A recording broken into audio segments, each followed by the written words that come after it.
Good evening, ladies and gentlemen, boys and girls, and welcome to the latest episode of the Hard Compound Live. For those of you who don't know, my name is Rich and I run and operate the Hard Compound. We are a one-stop shop for all things motorsport, two wheels, four wheels, roof, no roof, on-road, off-road, and we put out 3 or 4 posts a day on our Facebook, Twitter and Instagram. These can be in the form of any breaking news, any throwbacks, any pictures of cars and bikes that we like, and all kinds of things in between, really. So if you love your motorsport, do come and give us a follow. Facebook, Twitter, YouTube, and Instagram. Just search for the Hard Compound. You'll find us. Give us a follow. Hit the notification bell so you don't miss out on all the good stuff. We also do live interviews, as you may have noticed. This is one of them. These go out on our Facebook, Twitter, and our YouTube channels. They're also automatically saved as soon as the stream ends, so you can watch them back on YouTube, Twitter, and Facebook in the video section in Facebook. So you don't miss out on any of the good interviews that we have. We've had some terrific guests from 4 wheels and 2 wheels, from the world of Formula One, IndyCar, sports cars, from the world of touring cars, and of course for bikes as well. We've had the privilege of speaking with the likes of Mr. Mario Andretti and with Jackie Ickx, 2 real highlights for guests that we've had on. We've also had the likes of David Warwick, David Brabham, Alex Caffey, Mark Blundell, Mika Salo, Emanuele Pirro. We've spoken with Freddie Hunt, son of the late James Hunt. We've spoken with Mr. Terry Fullerton, the karting guru of the UK. We've spoken with some people from across the pond, the likes of Ari Lyondike, Mr. Danny Sullivan, Mr. Willie T. Ribbs, Brian Herter, Alex Pillow, Will Power, Linson James, Alonso Jr., and the like. And we have spoken to a number of the world and European touring car drivers, the likes of Andy Priaulx, Tom Coronel, Ian Flux, Steve Soper, Matt Neal, John Cleland, Rob Gravitt, and many of the current grid as well. So lots, very diverse group of interviews, much more besides. So do go and check those out if you so wish. But if you're tuning in tonight, you are probably a fan of the bikes. I am, and we've got plenty of followers who are as well. We've had a number of interviews with some bikers in the past. Just 2 weeks ago, we spoke with James Toseland, a double world superbike champion. We've also spoken with Shane Byrne, and we've spoken with Bjorn Esman, Chris Niddon, Ryan Vickers, Brad Jones as well. And it leads us very nicely onto our guest this evening. He is a bit of a legend of British and world motorcycling, and he's tried his hand on 4 wheels and on 6 wheels as well. Man of many talents, lovely chap. So we're going to bring him in right now. Please join me in extending a very warm welcome to Mr. Terry Rymer. Hey, how you doing? All right? Very well, Terry. How are you, sir? Yeah, really good, thanks. Yeah, not too bad. Some amazing names there you just reeled off. Yeah, it's a bit of name dropping. It isn't. It kind of isn't. It isn't the best look in the world, but you know, you got to push it a bit. But no, we've been very fortunate. We've had some very some very good names, and now we've got another one, of course. So thank you very much for coming on and having a chat this evening. I know it's been a bit busy this week, hasn't it? With you've been at Motorcycle Live, haven't you? I have actually, yeah. Yesterday I was up there, had a meeting with me, a friend of mine, Gary Mason, and then went to see another friend, Steve Parrish. Did a little bit at the on the live stage there with Peter Hickman and Danny Webb. That was quite good fun. So yeah, it's nice to have a walk around. Had a bit of a wander for a couple of hours, an hour and a half or so, and had a look around some of the bikes and some exciting stuff coming along, some of the new electric bikes and stuff like that. So yeah, it was pretty good. The new BMW Superbike looks absolutely fantastic. So that was really exciting. So it was a decent day, and actually got up there and back pretty quick as well. Normally it takes me about 4 or 5 hours to get up to bloody Birmingham way, because of the traffic. But this time flew there and back, perfect. Happy days. It could be all the protesters have stopped for a couple of weeks. Well, funny enough, I mean, I'm sure you said you was going to speak to Steve Parrish in the future, and well, we're going to try to. Yeah, going to try. I actually went to I'm a good friend of Steve's, and I went to pick Steve up from an airfield at Thurrock. He had to drop his plane off over there, and anyway, the first day we tried to get it all sorted out. The protesters were there, and it took me hours and hours and hours. Well, it would have taken me hours and hours and hours to get there. In the end, I just had to phone Steve up and say, "Listen, mate, you're going to have to fly your plane back, and we'll have to pick it up another day." So he had to do that, and he was cursing. I tell you, I said to him, "Why don't you get out there on the old Plummet Airways aircraft and go and dive bomb all the protesters on the gantries and everything?" He actually did. He did do a fly past. I don't think he dive bombed them though. He wasn't that brave. Yeah, he sort of kept it level. Yeah. Yeah, nice one. No, good old Steve. I can't imagine Steve Parish cursing at anything. Well, he's old school, isn't he? He's like me. He's a moaner. So yeah. we're all bloody dinosaurs now, I guess. So and he's a little bit older than me. Well, quite a bit older than me. Yeah. Well, everyone loves a moan now and again. You need to while life is going up, don't you? Just seen in the comment section, we got Darren Thipthorpe from ROI Helmets. Oh, Darren, yeah. Yeah, he says thanks for saying hello, Tel. I think that might be sarcasm. Yeah. He's I used to work with Darren actually. Yeah, he's a good guy. He's a good guy. I haven't spoken to him for a little while. Yeah, I've actually met him at Autosport 2 or 3 years ago, just when we started this thing. So yeah, hello Darren, thank you for tuning in, and hello to everyone else in the comment section. What we got here? Oliver Taylor back on. You, Oliver. Oliver Taylor, there he is, and Thomas Day and a few others. Craig Homer said, "Evening. Oh, I got Terry's autograph at Brands Hatch 30+ years ago. There you go." Well, that makes me feel really nice and young, doesn't it? Yeah. So it's a long time ago. I've got to be honest. I mean, I've stopped racing now bike racing for over 20 years. Yeah, so 99, wasn't it? Yeah, in the 99, I retired to 22 years, isn't it? Yeah, time goes so quick. It's really has gone fast, and it seems like yesterday some days. And the only time I go to race meetings now and I watch the racing, I don't want to ride anymore. I don't want to race anymore anyway. I do miss it. I miss the competition side of it, but not everything else that goes with it. So there comes a time when you just got to say that's it.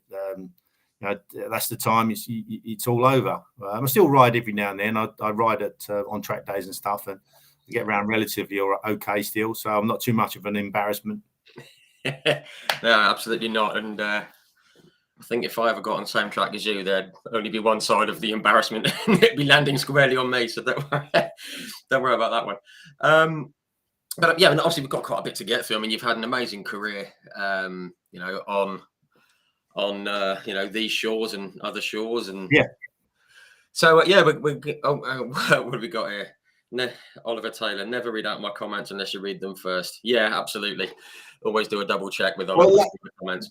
Well, luckily for me, I can't really, unless I put my glasses on, I can't really see what's coming up on the right hand side. So it's lucky, I guess. So, no, I'd say for my racing kind of career started a long time ago, 1984, and racing proddy bikes, and I kind of went through. But before that, actually, my father, my dad, and my mum used to go to Brands Hatch because it's our local racetrack. I come from Southeast London, and I think the first time I went to Brands when I was about 4. I can just about remember it actually, and used to go there relatively regularly. So it was I grew up around racing, although as a spectator rather than being involved in the paddock. Although there was just an interest as a fan, really, because it was on your doorstep almost.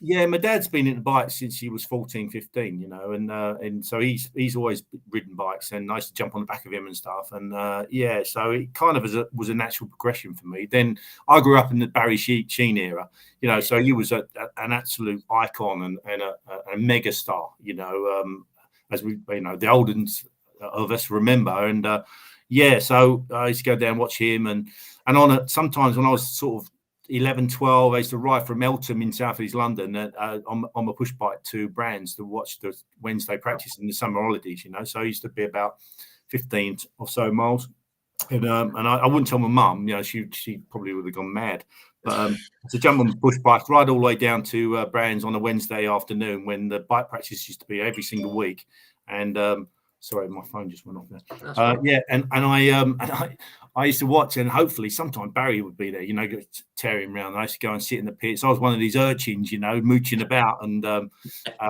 you know, just seeing what was going on and trying to understand it, you know, and yeah, I just loved it. You know, it's fantastic. So when we used to go watching the transatlantic races, and eventually when I was a little bit older, my dad used to take me to Silverstone for the Grand Prix. We used to sleep in the car and brilliant, kind of basically get up really early in the morning and run across the track before the security were there and get into the pits. So I was the heroes and stuff, and you know, Kenny Roberts, Barry Sheen, all, you know, Cook Ballantyne, Steve Parrish, and all them guys are you know, like getting their stuff ready, the mechanics and everything. And I used to just watch and see what was going on, and I used to love it, you know. So, and it was kind of, I don't know, it was in my blood, really, you know.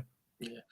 So I guess like those guys were kind of your heroes growing up, you know, the guys that you sort of looked up to. And I mean, when did you first sort of think, I fancy giving this a go? I think I could be like one of those guys.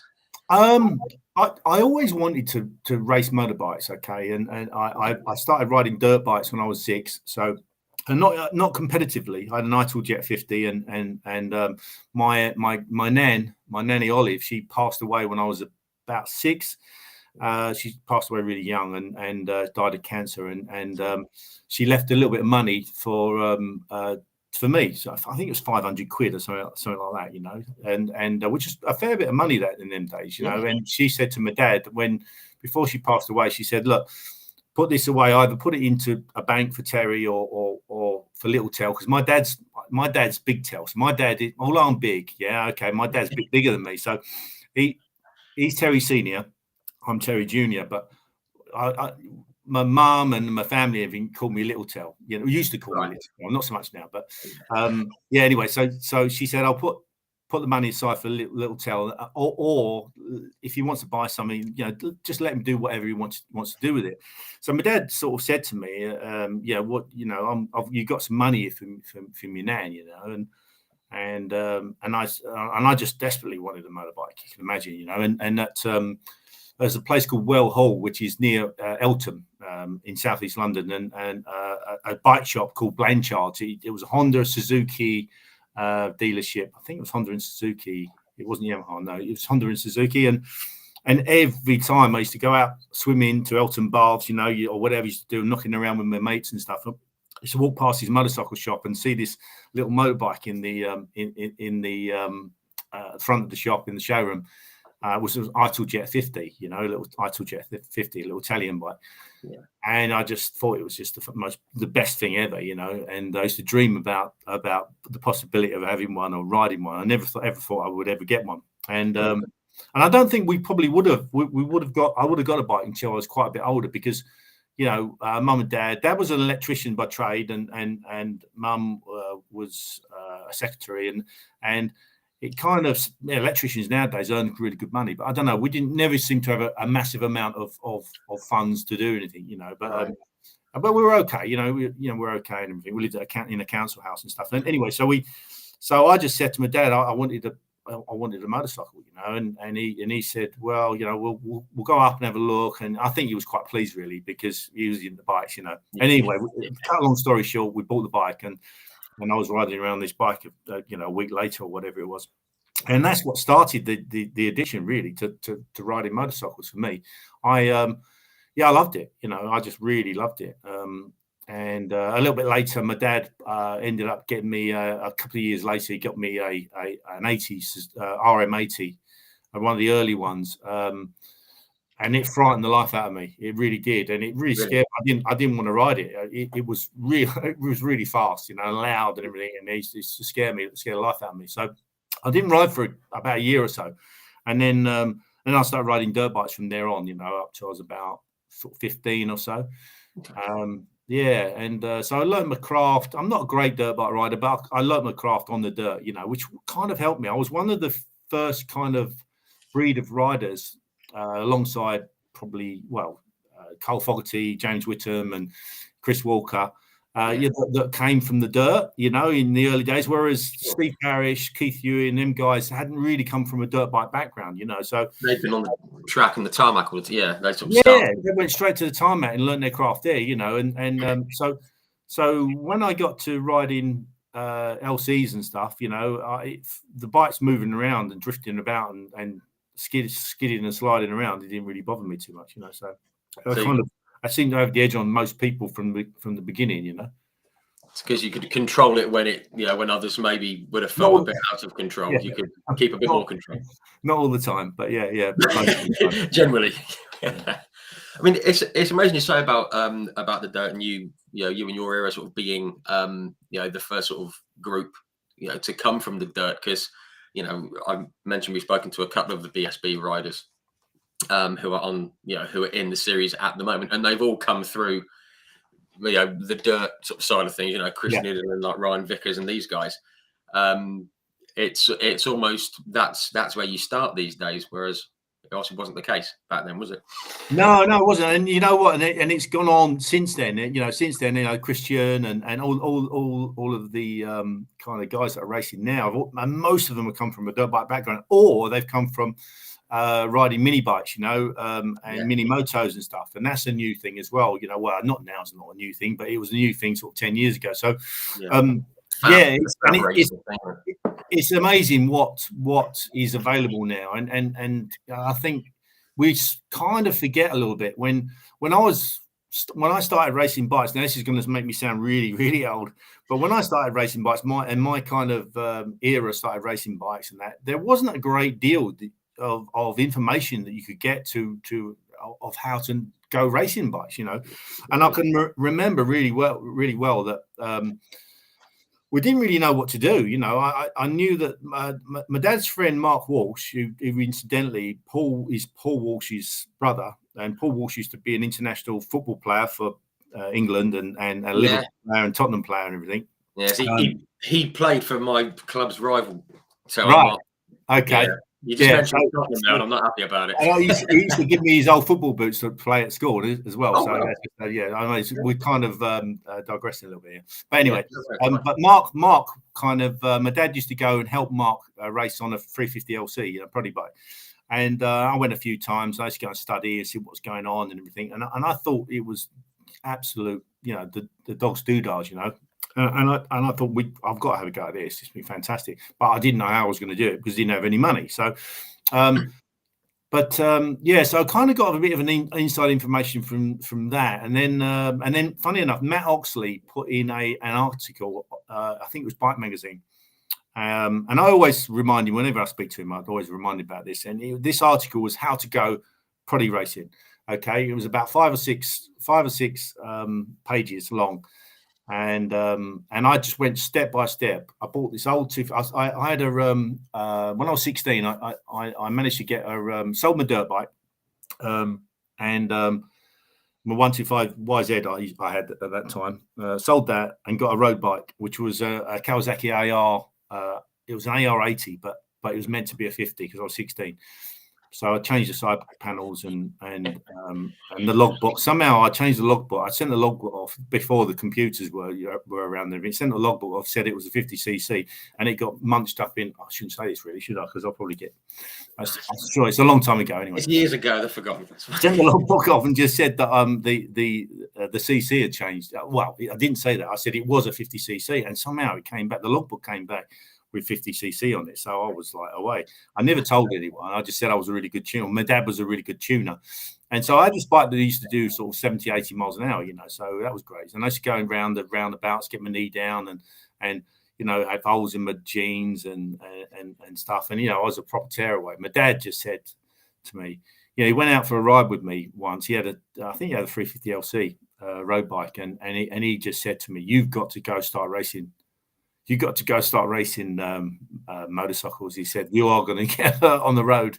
Was it more self-preservation rather than spotting something in you? I think so. I was a bit wild, and I started working in a motorcycle shop. Funny enough, the same motorcycle shop where I bought my first ever bike, which was Blanchard's. I did a youth training scheme job there as a motorcycle mechanic. So Yeah, and we got this summer road bike because it was, you can imagine, every kid in Southeast London wanted my bike because it was the actual, you know, it was the fastest thing out there. So I sold it, got quite a bit of money for it, and then put all the money towards a 250 LC, which is a real bit of a dog. Garozzo Motorcycles had it for sale second hand, and it was like 300 quid or 350 quid. It's pretty doggy, but we bought this bike, and it was a good basis to start racing, and that's how I started racing. Really, it was really green. So going back to the fact that, you know, about information, nowadays you can just go on YouTube, you can find out anything you want to whenever you want to, but then days you really couldn't, and we had to work and understand through trial and error. Really, I had to cut my teeth as a motorcycle racer. There wasn't anyone that could coach you or anything. You know, I just went out. I'd been studying bikes anyway, you know, from the sidelines. I went out, got my knee down, and just, you know, pushed as hard as I could, and fell off sometimes, and learned by mistakes. And yeah, and that's how it kind of went, really, you know, and that's how my career kind of started. I never really thought, you know, I think whenever you speak to anybody, any sports person, you try and set out goals. You know, most successful sports people set out goals for themselves, and my goal was, firstly, and the first ever race I did was just to finish about mid pack. And remember, 250 LC racing, Proddy racing, it was like the axe murderer class. It really was. It was like crazy. You know, it was oversubscribed. So you there was about 50 guys on the grid at Snetterton for my first race, and they were all. I was just turned 17, and I was pretty green. You know, these guys have been around a long time. You know, they were like big scaffolders and God knows what else. You know, and they're all fighting in the paddock and everything after cutting each other up. And I'm thinking, bloody hell, what am I doing here? Do I really want to do this? Yeah, it's right. Yeah, but it was like, I don't know. I got to Snetterton. I'd never even seen this track before. I got there in the middle of the night on the Friday night. Went out for practice, got up in the morning, went through Scrutineer, and was absolutely crapping myself. You can imagine, from my first race. I had my novice jacket on and everything, and I've just turned 17, as I say, and it seems old now. You know, like you start a race, you could only start road racing at 17 then. You know, and anyway, so I went out. I didn't even know which way the track went. I went up to turn one. Went, okay, there's a right hander here. It's that way. The next one, and that's how I learned. You know, I think first race I finished about. I actually did quite well, really, when I think back with it. Everyone was like lunatics in the first corner. I think I finished about 12th or something like that, 10th, I don't know. And yeah, and it kind of went from there. So my goal was, okay, to get in the top 10, then to get to the top 5, and then kind of it went on from there on, you know, and that's how it evolved, you know. And so it was, yeah, it was. There was no kind of cunning master plan. Yeah, what it was basically just try as hard as you can, spend every single penny you got. I was making, you know, money cleaning windows, washing cars, you know, doing my YTS scheme, which was only making me 25 quid a week, and then I ended up I passed my sitting guilds as a motorcycle mechanic, and then I ended up working with my father as an electrician's mate, and then.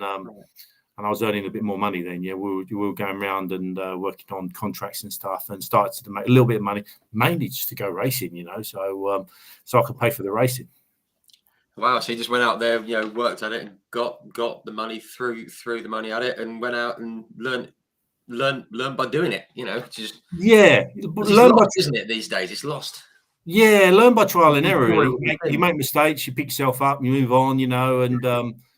You have to have a little bit of luck as well, of course. I was helped by some really great people. Garozzo Motorcycles at Sid Cup, they've gone now. Giuseppe Garozzo, he's not, he doesn't run a business anymore, but he was great, really, really helpful for me. He bought me a 350 LC, and well, he loaned me a 350 LC, and I won loads of races on that bike. And yeah, so along the way, there's been Stan Stevens, tuning guru. You know, I was his factory rider. He gave me a 250 LC, so I could ride a 350 and a 250 LC.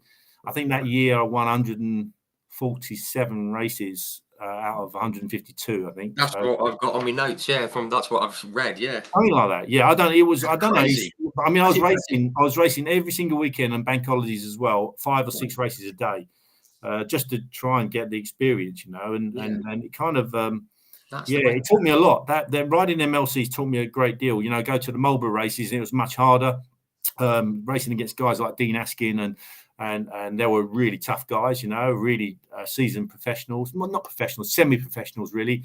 Stuart Meelan, Andy Muggleton, and these guys were hard to beat, you know, and I didn't beat them that much, really. Towards the end of my career riding LCs, I beat them a few times, but yeah, it was. That's how it kind of went. And then I realised that, you know, I might be all right at this, you know, this game. So the confidence built a bit, you know, I went off to race a 500 two-stroke bike, which nearly bloody ruined us financially, and then jumped on a super stock bike, which kind of launched my career, really. And I've still got the bike to this day. It's an FZ 750 Yamaha, which my sponsor, Giuseppe Garozzo, he actually ended up giving me the bike. He wouldn't give me the bike, actually. It took quite a few years. It wasn't until I won my first world championship race, world championship, that he gave it to me. And we made a pact. He said, I'm not going to give you the bike unless you win a world championship. Anyway, I won my first world championship in Australia, and then I called I called Giuseppe immediately after the race and said, right, Giuseppe, I'm picking the bike up as soon as I get back. It was like about 2 a.m. or something. I woke him up and everything. Yeah. So I've got it to this day. So I ride it every now and then, very rarely, but it's really means a lot to me, because me and my dad and I, we kind of prep the bike up, and there's all our little bodges on it and everything, that because we didn't have a great deal of money and stuff. We had to make everything as much as we could. Tony's got engine, he built the engine. Steve Harris, bless him, he's not around anymore, but Steve Harris from Harris Performance and Lester Harris, they prepped the spacers for us, put radiators on it for us, and kind of, the bike was a great bike to ride. It really was, you know, and some good memories. No, I love that. I just love anyone who's got some of their old machinery still. That's fantastic. It just keeps that. Well, it's really funny. It's really funny because, ironically, as I mentioned, Steve Parrish is a really good friend of mine, close friend of mine, and he was running the Loctite Yamaha team at the time as a team manager, and he just finished racing there, and he just retired from racing. And so Keith Hewing and Trevor Nation are two great guys. And Keith, I see a couple of weeks ago, actually. We went to Mallory Park for Gino Ria's a race. Well, it's not for Gino, but it was a bit of a sort of money raiser for him, you know. And anyway, so we went to Brands Hatch. Dad and I built this bike. Went sort of practice and testing and everything, and then I smoked him. You know, I mean, it was literally I had to start from I think it was about second or third row. Because I wasn't pre-qualified, and because I was an unknown, you know. So you're racing against really quick guys and everything, and I went out and I beat him by about the length of the start finish straight at the end of the race. And it was like, wow, who's this kid? You know, all of a sudden he's like 19 years old or whatever I was, and he smoked all the top boys, you know. And Steve had to explain it to Yamaha why his factory team was had been beaten at that race. And then they said I was a brand specialist, so I went to Mallory Park and won the race there at Mallory Park. And then did them as well, and then it kind of they kind of clawed me back a little bit, and I think I finished fourth in the championship in the end. And Keith, bless him, won the British Championship. It was the biggest class, the super stock class at that time was the biggest class, you know. And he won the championship, and we had loads of banter on the way for the whole year, you know. And so he still reminds me of all the banter we used to have, even to this day. So it was good. So that was my launch of my career, really. And then I started realizing, you know, I was kind of semi-professional then, almost. You know. This is what, 86, 87 kind of time, was it? 87. 1987. And then 88, we kind of got a GSXR 750. And it was the era when the RC30s, the Honda RC30 came out, and they were so good. They were so good, and they just, unless you had an RC30, you just couldn't compete really at the front of the races. And anyway, so I was. Sounds awful because I'm a real fan of Suzuki's, but the Suzuki this year, with that year in '88 was a poor bike, and I was stuck with this bike, and then I managed to have a chat with an old friend of mine that was sponsored by a guy called Richard Garrett, and he crashed this bike that he was sponsored by Richard Garrett, and he said to me, "I'm not racing anymore. I've had enough." He bashed himself up a little bit, and I said, "Look, do you mind if I speak to Richard to see if he'll sponsor me for next year?" And he said, "No," or this year. He said, "No worries." So I spoke to him, and he said, "Well, Richard was a bit upset because he smashed his bike up and he hadn't repaired it." And so I said, "Look, I'll repair his bike. Okay, it was an RG 500. I'll repair it."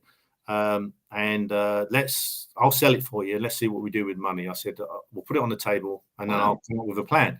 So he looked at me and he kind of thought, well, I think he thought, well, this guy's taking quite a bit of trust in me, but he had to trust me as well, So sure. Anyway, so Dad and I got the bike back. We rebuilt it. Painted it because we used to do our own painting in a little garage at the end of the garden and stuff, and painted it all really looked good. And we sold the bike. And it was about 6,000 or 7,000 quid. It was quite a lot of money, and then there was a lot of money. We put the money on the table. Now Richard Garrett owned a butcher's in Mayfair, and he used to supply a lot of the big hotels around London, and also he owned a nightclub down in Worthing called Stearns, and he had lots of different pubs and bits. So he's a real entrepreneur. Anyway, so I sat down in front of him in one of his pubs, I think it was. Went down to see him, put the money on the table, and I said, "Look," I said, "before you sort of say thanks very much and take the money and maybe give me a couple of quid for doing that," I said, "Look, this is the plan." I explained to him about the GSX-R 750, and I was really struggling on it. And we wanted to buy an RC30, which was about 12,000 quid, which is a lot of money then. It's a lot of money. So anyway, so we kind of, cut a long story short, I convinced Richard to buy an RC30. So he put the extra money towards it. And Peter Rogers from Windsor Motorcycles, he went and bought a bike for. He actually went over to Holland, bought the bike there because they were cheaper, and then rode the bike back through customs, which you should have really, I think, paid some sort of tax on it. Anyway, but he came back, rode it back, and then we had this bike, and we prepped it up. Tony Scott did our engine, and by this time, Tony Scott was a really good ally for Dad and I. Bless him. Tony's not with us anymore, from Lancashire, and he really helped me out. He helped me out a little bit financially, and did my tuning for free and everything. And he was such a salt of the earth. He really was. And anyway, we prepped the bike up. I went off to race a couple of Superstock races in the UK. Didn't do that great. Finished about 4th or 5th places. And then this new championship called the World Superbikes came in 1988. Yeah, I didn't do the first round at Donington Park, but I did do the round at Le Mans. So Dad and I threw the bike in the van and literally went to race at Le Mans. And I qualified about mid-pack, I think it was, against Fred Merkel, Marco Lucanelli, Raymond Roche, all the big names, Todozzi, everyone, David Todozzi, and finished about. I was about mid-pack. I was quite happy with that. Really, I was surprised of some of the people that I beat, and then it rained the next day. It rained. So, of course, I was pretty quick in the wet. So I was off, and I was running in second place behind Fabrizio Pirovano. Right at the end of the race, I lost the front end, went off the track, and then come back on and ended up finishing. I think I ended up finishing about 6th or 7th or 8th or something like that. But they gave me enough money to go down to the following round, which was the next weekend at Portugal. Right. And we had to phone out the company up we worked for and said, "Look, we're going to Portugal." So they were quite understanding. I managed to get them to sponsor me as well, but before that, so I don't know. You just kind of duck and dive, don't you, as much as you can when you're amazing at that level as well. Yeah, and so we went down to Portugal, and I've got a couple of podiums down there. So and then from there on, the organisers said, "Well, you got to come to Australia, New Zealand." This council kid had just never been out of France on a day trip, and all of a sudden I'm flying away to Australia and New Zealand, you know, for the next races, and got my ass completely kicked over there by Mick Doohan and everyone else. Finished 10th, I think. I remember reading something in the last couple of weeks or so. I think I can't remember what the actual phrasing was, but it was something like you went out there and like Mick Doohan came past on a bike. You said, you know, and you got Doohan, and you said you'd never seen anyone ride a bike like that. I mean, never. Up to that point. I raced against some real good top level riders, you know, and but Mick was really something else. He really was, and he was really ahead of his time, like all these riders are when they come along. Freddie Spencer, you know, Kenny Roberts, Valentino Rossi, Mark Marquez. You know, they come along and they are something really special, you know. And I see this guy come past me. I was literally on my outlap as well, so I had to learn the circuit and at Oran Park, which is a really dangerous kind of twisty, turny, horrible little place. A good fun to ride, but really tricky, you know. Walls are on the edge of the track, you know. You could really get hurt. And Mick came past me sideways and spinning the rear wheel, laying massive blackies everywhere. And I just thought, wow, this is going to be tough. So, and it was tough. To be fair, it was tough. I finished 10th. I think I went to New Zealand, finished 7th, which I improved, which I was quite happy with. I left the bike out there for the Swan Series. Dad and I flew back out there to do the Swan Series. I earned a few quid as well, and they paid me some money to go out. And that's what the first start of me earning some money out of motorcycle racing, you know. And I finished third in the Australian Swan Series behind Mick Doohan and Michael Dowson. So I was really, really pleased. I improved as a rider, and I met Barry Sheen out there. That's where I met Barry Sheen, because he was doing the commentary and stuff. And yeah, I could tell you a little story about that, but I've told it before. I'm sure people have heard it. But so yeah, I knew Barry was doing the commentary, and of course he was an icon to me. And the last round was at Phillip Island. They opened. It was the first actual race for Donkey's years at Phillip Island. They refurbed it and everything. And what a circuit that is! Awful. Yeah, it was a good circuit. Yeah, so and Dad and I have been out there for a month, just, you know, sort of traveling between races and stuff, and just enjoying the Australian countryside. And yeah, and anyway, cut a long story short, I went to have a pee in the toilet, and I think before a practice or whatever, or qualifying, and I was pretty nervous, and I just finished having a wee, and from the urinal walked away, and I'm just about to wash my hands, and Barry Sheen walks into the toilet. So I'm like, what? It's like I kind of stopped her a bit, and took the double take, and then I kind of got a bit embarrassed, and then he kind of looked at me, and he said, "Oh, hello, Ace." He said, "How you doing?" "All right." And I couldn't believe it. Like, Barry Sheen recognised me, you know. It was like it was wild, you know, as well, because he'd been doing the commentary.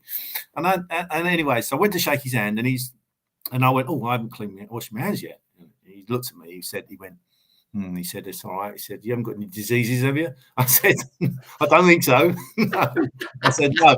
Anyway, he shook my hand. He said, "What garage are you in?" Because he's a London boy as well, and we kind of he came and see me and my dad. We had to sit down for about an hour chatting away, and have a good laugh and everything. And then and he put in a really good word to his best mate Steve Parrish about me racing for Yamaha the following year. This was the Loctite team that he was running. That's it, yeah, the Loctite team, and Yamaha bringing out the OW01, which I'd kind of seen parts of it on Doohan's bike, because he was running the Mulberry Yamahas there, and yeah, so I got phone calls from Yamaha while I was there, and literally Barry had kind of put the deal together almost with Steve Parrish, and I got a phone call from Andrew Smith from Yamaha, the top guy there, and saying, you know, they wanted me to ride there. So yeah, when I landed back in the UK, which is around about December time, I signed for Yamaha. Yeah, so it's fantastic. Yeah, so it was the first professional ride I actually had, you know. And to get the endorsement, obviously from like Barry Sheen, I mean, yeah, it was amazing. That'll do nicely, won't it? I mean, that's. And Barry, you know, Barry's launched a lot of people's careers, you know, Christopher Vermeulen, Troy Corsa, you know, to a certain extent, Mick, you know, and lots and lots of different riders. And yeah, he's a good guy, you know, and you know, sorely missed. So.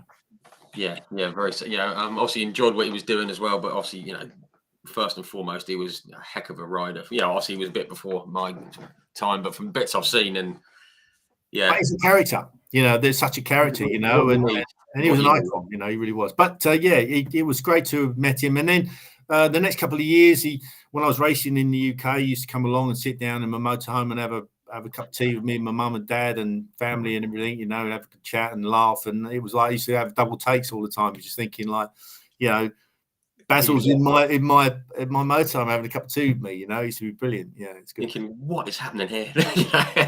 Amazing.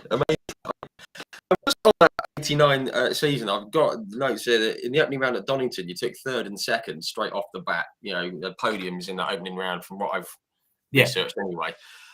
Was that a surprise to go so well? I mean, obviously it was a strong team, but we're thinking we can go well. Yeah, not really. Not after. I really learned a lot when I was racing when I raced them last few rounds in World Superbikes. Sure. I really had to learn quick, and get my ass kicked by Duran and Robbie Phillips and Mal Campbell and Dowson and them guys. It really made me think, what have I got to do here to ride? To ride a motorcycle as fast as them, and on the day, I could ride the bike as fast as most people, just about anyone. I mean, but the other guys, and possibly with exception of Duran, I knew that they were beatable. They were beatable. I never beat Duran actually when I raced. I only raced against him a few times on the 500s and stuff. I mean, he was so fast and everything then. But I just realised that I had to change my outlook on how I was riding, how I had to ride a bike, and try to understand it. And that's kind of, it really taught me so much. By the time I got finished there, I think I did before the World Superbike race, I did the Transatlantic at Brands, which was before the World Superbikes, and I smoked everyone there. I mean, it was. And there were some decent guys there. That was a great event, wasn't it? Yeah, Transatlantic. Merkel is. Yeah, they called it the Euroatlantic because they had a load of Europeans there as well. Merkel. I mean, guys like James Whittam. Carl Fogarty, they were racing as well, and we kind of smoked them, and I had a crash, I think, and but didn't win the actual outright sort of championship, a small championship then, but did really well. So by the time I got to Donington, I was kind of ready to finish on the podium. I think I was leading the world championship after the first round, alongside Roger Burnett, I believe. Yeah, we both did quite well there. So, and then of course it went downhill a little bit from there. I think I finished about 6th at the end of the year in the championship. And but I had a win, my first win at New Zealand. That must have felt pretty good. That first win. That was amazing. Yeah, it really was. Because I always dreamt that I could win a big race like that, and to win at New Zealand on a tight, twisty circuit. It was wet as well. I finished second in the second race, which was kind of damp and iffy conditions. So yeah, did okay. I think I won it overall there for both races, and then that was great. And then I decided to stay with Yamaha from there on, and sign for Yamaha, Lotto Yamaha again for the second season. And then I had a new teammate.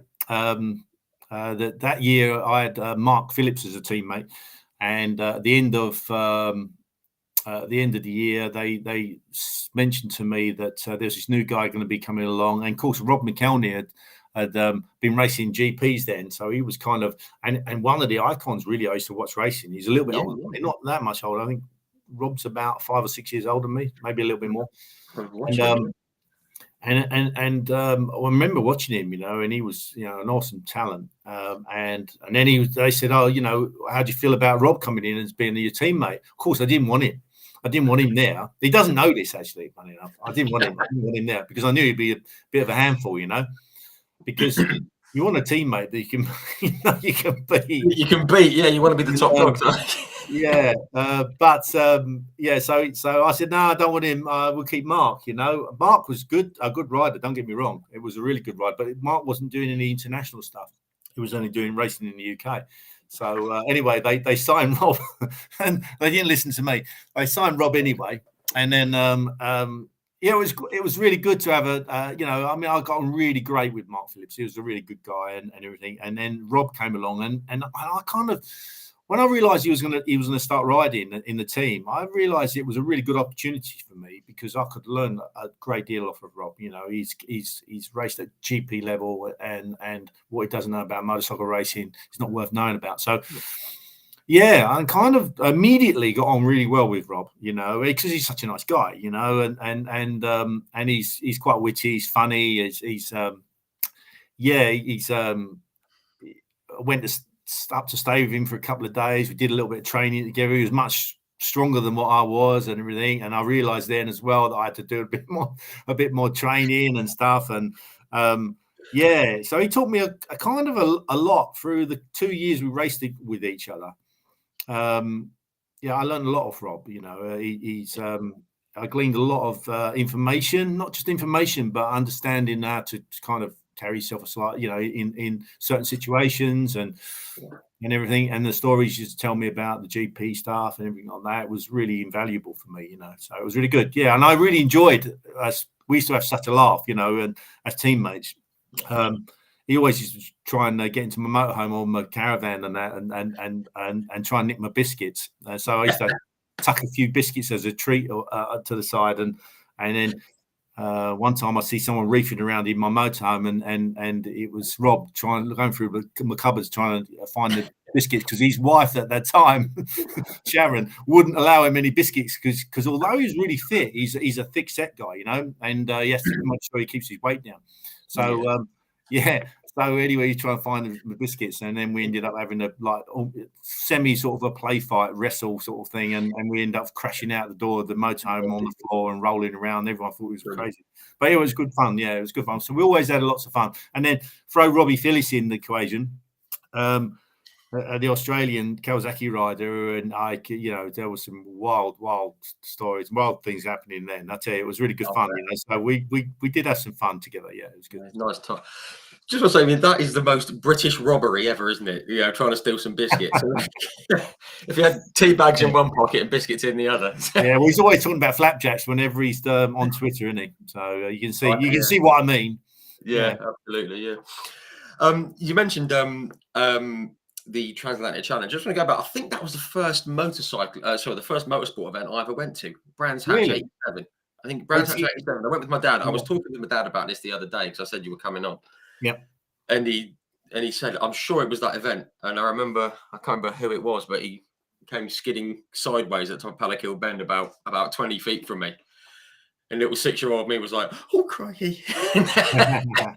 That's what happens when it goes wrong. Yeah, that's the time when 87 was when Schwantz and Merkel were over and really doing the stuff, weren't they? Were doing the business. Yeah, I remember that. That was when I first tuned into Kevin Schwantz, and I thought, well, again, crikey. Barry Sheene had a big sort of a part of his career. He pushed him forward and to Suzuki, and then that kind of launched him as well. Yeah, so it's another person that Barry, the main person, the biggest person that Barry pushed. As well as him and McDermott, I guess. Yeah. So it was good times. Good times. Yeah, happy that. Yeah.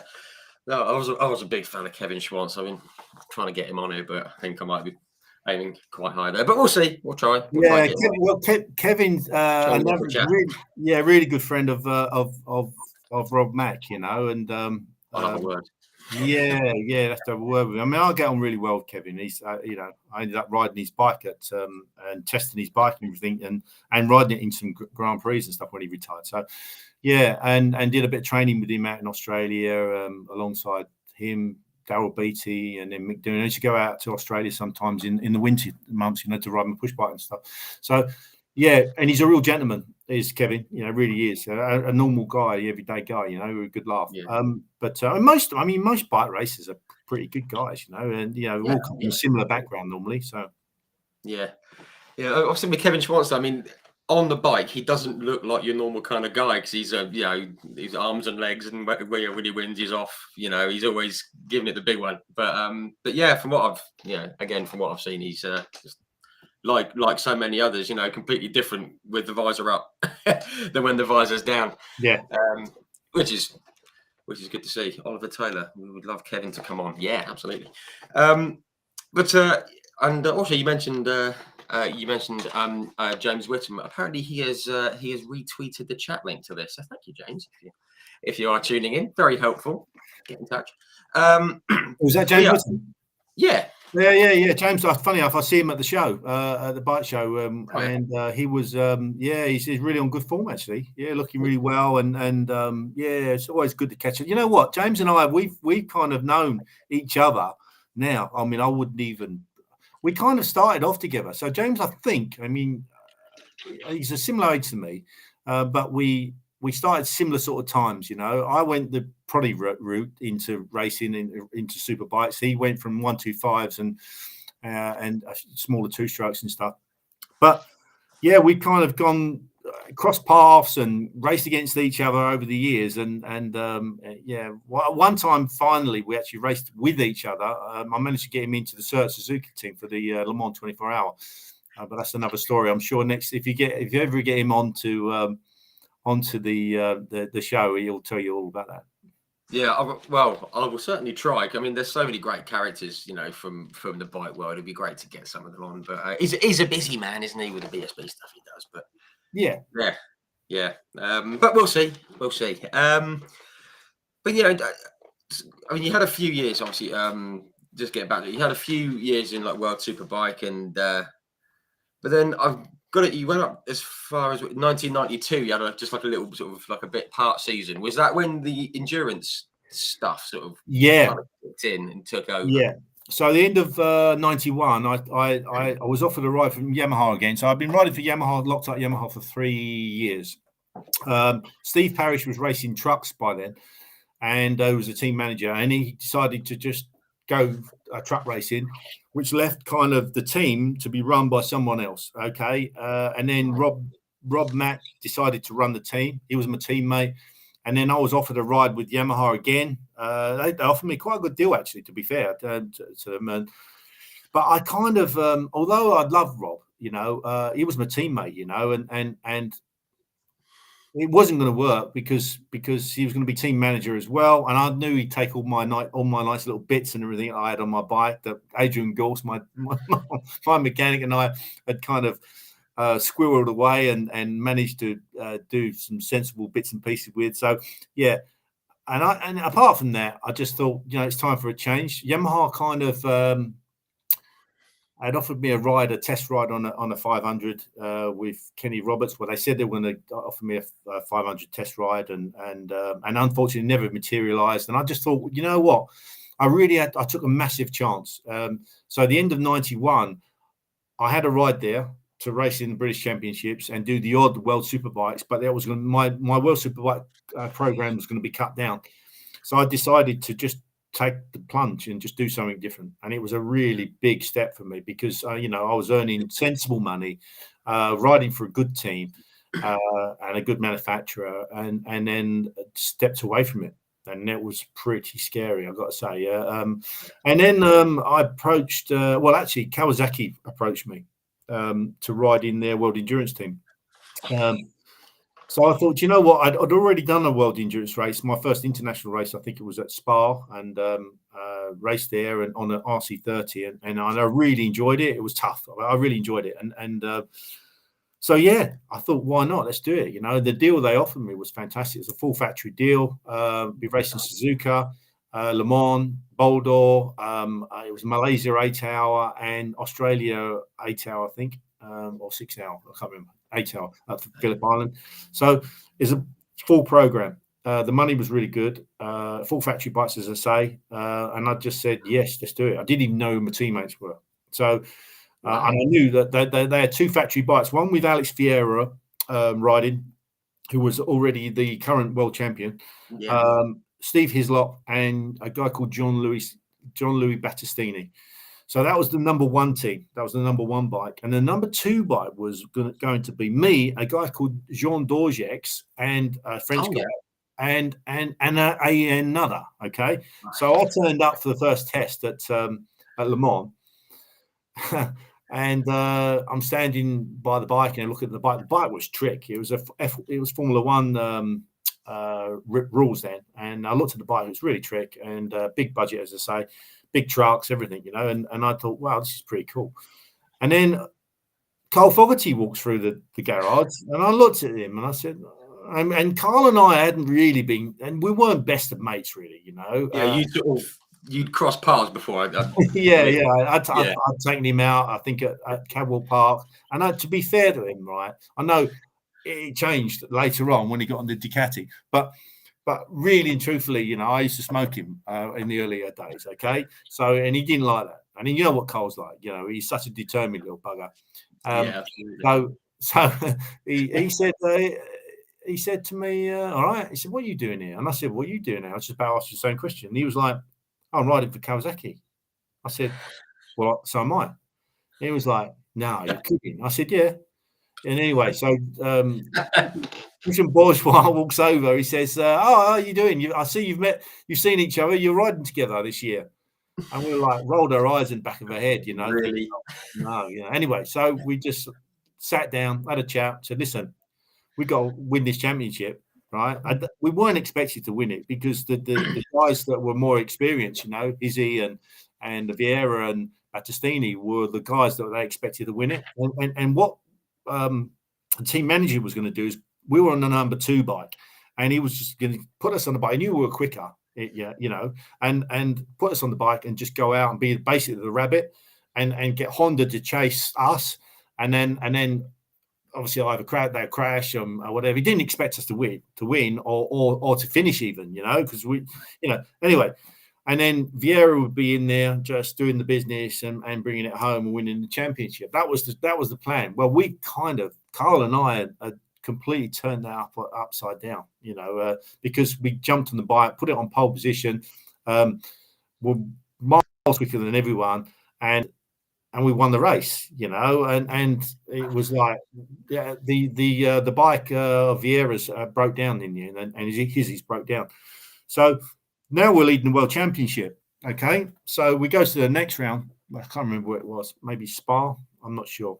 So we go to the next round, we win that. Okay, only with 2 of us as well, because Jean Dorgex had to leave to go back to a French championship. So we did, I think, 18 hours back to back, just the 2 of us for the whole. So we won that, and now we're leading the world championship by a fair bit. And all of a sudden, all of the resources, everything. And I sat down with Christian Bourgeois and said to him, "Listen, you know, we've got a chance of winning this championship, okay? Yeah. Right? So we need the resources, we need everything, and we need over. and Izzy to be backing us up, you know." Wow. So it kind of turned round, you know, and then we were kind of, although we're number 2, had number 2 on the bike, we were the number 1 sort of team. And then and then we went to Suzuka. I think the next round was Suzuka, and I crashed the bike there. We were struggling there, though, to be fair. We had terrible ground clearance problems. The bike just kept lifting the wheels off the ground, and we raised the thing up, and it made it handle really bad. And anyway, Cole said to me, "If you crash the bike," he said, "don't pick it up." He said, "Just leave it." But to be fair, I crashed it and he broke it, so I left it. But anyway, no, that was that. So we didn't score there, but nobody else scored there really. That was in the championship. I think Mick Doohan won the race. It was the year of and Wayne Gardner. I think it was the year of when the big Grand Prix riders were doing the 8 hour as well. You know, the next few years. And so we went to the next round. I think it was at the Boldor. We won the Boldor, and with Hizzy actually, it was fantastic. You know, we were the 3 Brits winning the Boldor. It was a classic race. I think Julian Ryder, you know, he says it's one of his favourite ever races to have been attended at. So it brings back brilliant memories, that race. So we won that. So we were leading the World Championship by a fair bit, but there was still an opportunity for, I think, Suzuki to beat us. So we went to Malaysia, won Malaysia. And then we won the round at Phillip Island. So we won. We had kind of a clean sweep, except for Suzuka 8 hour. So Wow. It was a good year. It was a good year, and we earned quite good money. You know, now I was running my own privateer team in was really a team. It's just me and a couple of guys were running in World Superbikes and struggling a little bit. So it kind of funded that. And Carl was running a Ducati in an 888, I think it was, in World Superbikes as well. So it was funding his racing as well. So it kind of helped us in two ways, really. And I think the following year, Carl signed for Ducati in World Superbikes. I think that would have been 93. And I had kind of ran my own team with Yamaha and Pepsi. So with Pepsi back in 93, struggled a little bit. I won the Privateer Championship, the European Championship.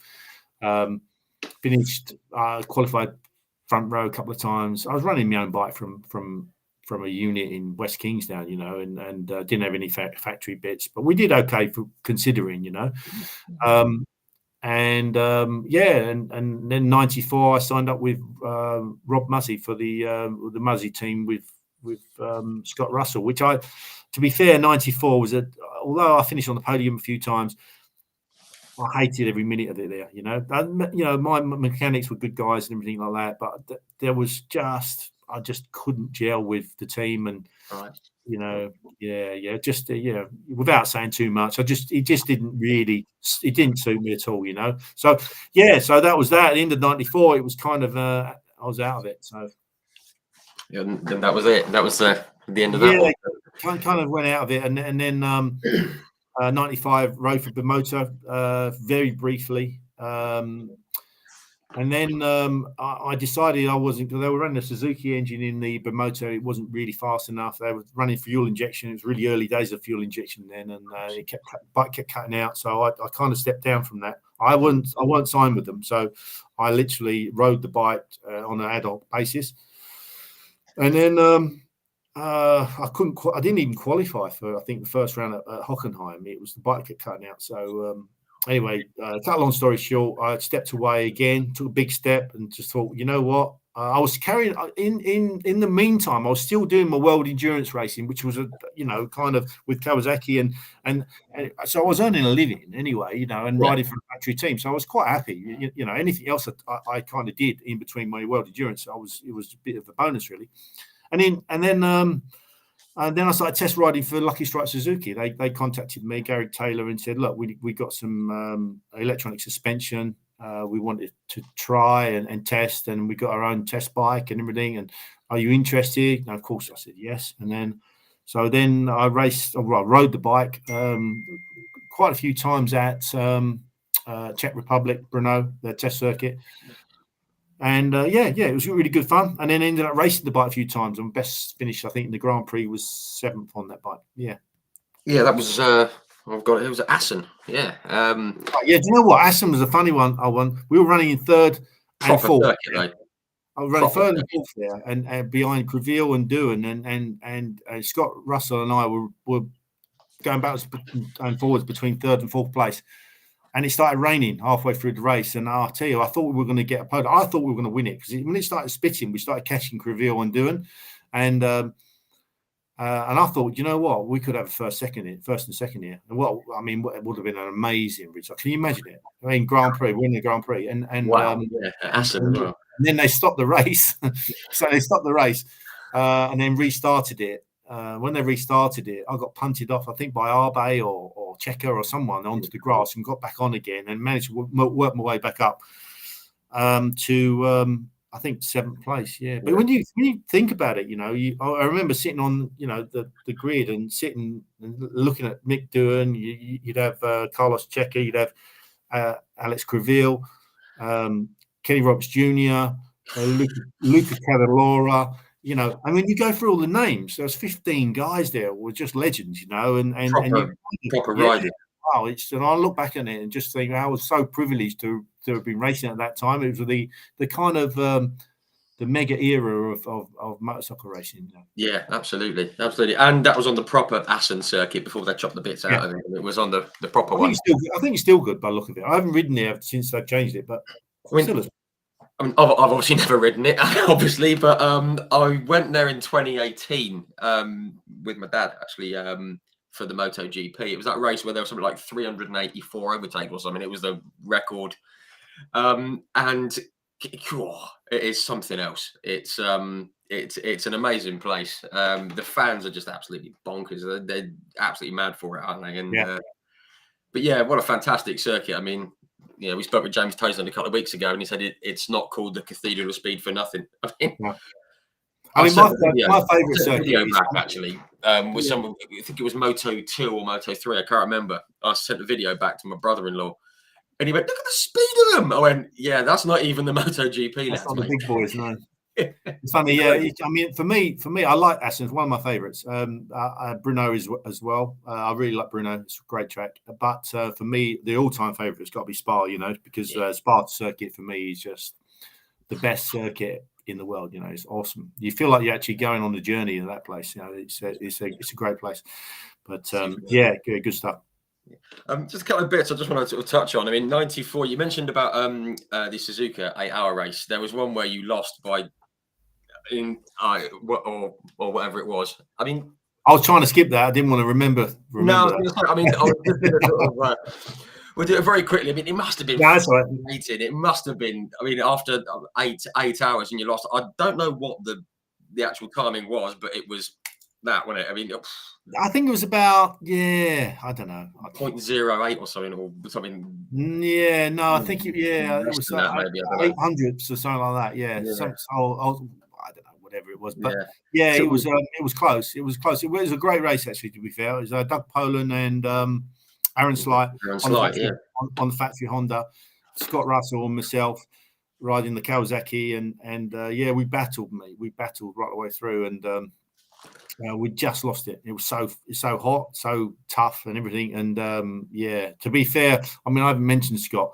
You know, apart from Assen, and he's as a teammate, Scott was brilliant, and he was such a talented rider. Honestly, you know, he was such. Out of all the guys I've ever raced against, and I've raced against them with as teammates and everything, Scott was something really special. It really was, and I think if he managed to channeled every single ounce of his talent into what he did, I think you would have had another Valentino or McDowan. You know, really would have. Yeah, and I mean, I don't. Yeah, I'm not dissing him at all because he was a fantastic rider anyway. I mean, he achieved so much, you know. But yeah, it was something special. It really was. And a good guy, you know. We had some fun as well. It was good fun. Good, you know. I normally get on with most of my teammates. Even Carl, you know, we got for that year we got on really well. You know, at the end of the year, it's okay. I mean, Carl's all right in small doses. You know what I mean? He's all right. He's all right. I saw him. I think. Brilliant! Not the last time I see him. I see him at Goodwood Festival Speed. We were in our Dickie bows and dinner suits, and I was walking out. I don't know. It was on Saturday night. They have a big party, and we'd had a nice dinner, and then there's all these sort of dignitaries and famous people everywhere, and sitting there. You're at the table and stuff. And anyway, we walked out. I walked outside, and I think to go and have a pee or something. And he was walking back the other way, and he kind of said, "Hey, how you doing, mate? All right, yeah, not too bad." We started laughing and that, and then we started having a bit of banter, and then I kind of pushed him a little bit, and then he pushed me back, and then we were like, you know, and then pushed each other a bit harder. And the next minute, we'd had a couple of beers. We weren't drunk, but we'd had a couple of beers. Yeah. The next minute, we're wrestling. Now we're wrestling, and I've got him in the headlock, and we're rolling around on the floor and just giggling and laughing and everything. It was really funny. And brilliant. Yeah, so the reminiscing about the afterwards about the world endurance and stuff. Yeah, it was good. It was quite good actually. I was quite surprised that he was quite so animated about it all. No, it's obviously like mellowed a bit from the. Just while on the subject of the endurance in like Suzuka, obviously you're very close to Gino, to Gino Rea, and yes. Obviously the accident that he's had this year, happened at Suzuka, and really sort of bashed himself up. We saw just a few words on him really, because we've seen recently that he's sort of up and about, and he's doing better. How's he doing? Really important we talk about Gino, because absolutely. Gino's father, I've known Gino's father before Gino was born. So David, I've known him for a long time. And Gino came along and you know, started riding these dirt bikes and stuff, and he's such a natural talent on the motorcycle, you know, and he's a good guy as well, you know. And as he's got older, he's turned into a fantastic man, you know, and So yeah, I kind of kept in touch with him with the endurance. He started doing the endurance racing and started really carving out a decent career for himself in that. You know, he's a great. He's not an all rounder. He's a good all rounder. Really, you know, it sounds like a bit of a cliche, really, but he is a really good rider, and in world endurance, he's because he can adapt. To be a good world endurance rider, you have to have a number of things, and one of the things you have to have is you have to be really adaptable. So you have to be able to ride a bike in different conditions, in different, in different different types of bikes. You have to have setups that kind of have to have a compromise between you and your teammates. So. And you have to have a certain mindset as well. And Gino's kind of got all that. And as he carved out his career in world endurance, and finally, you know, and I kept in touch with him all the time. And I used to do the world endurance Eurosport commentary for Eurosport, and he used to give me a lot of information and stuff, what's going on and everything. And we ended up kind of working together, and you know, so I did a little bit of management stuff with him, and we managed to put together the Honda ride, you know, the FCC Honda ride, and it was kind of his first ever proper factory ride, you know. So finally, he'd been recognised as a top kind of you know, echelon rider, you know, and we were really excited. So I went for the first test at Almeria. He did fantastically well with Josh Hook and Mike D'Amelio, and got on really well with them guys. Fitted into the team. The team loved him. Everything was like a match in heaven, you know. And then you know, they did Le Mans and Spa, and I went to Spa and stuff. And yeah, it was all good. And unfortunately, yeah, I woke up on Sunday morning, and the phone. I don't have the phone in my bedroom, but the phone I'd had an email from HRC and just saying to me that Gino was seriously hurt, you know. Yeah. And yeah, it was a really, you know, it made me feel sick. So it was a tough one. Sure.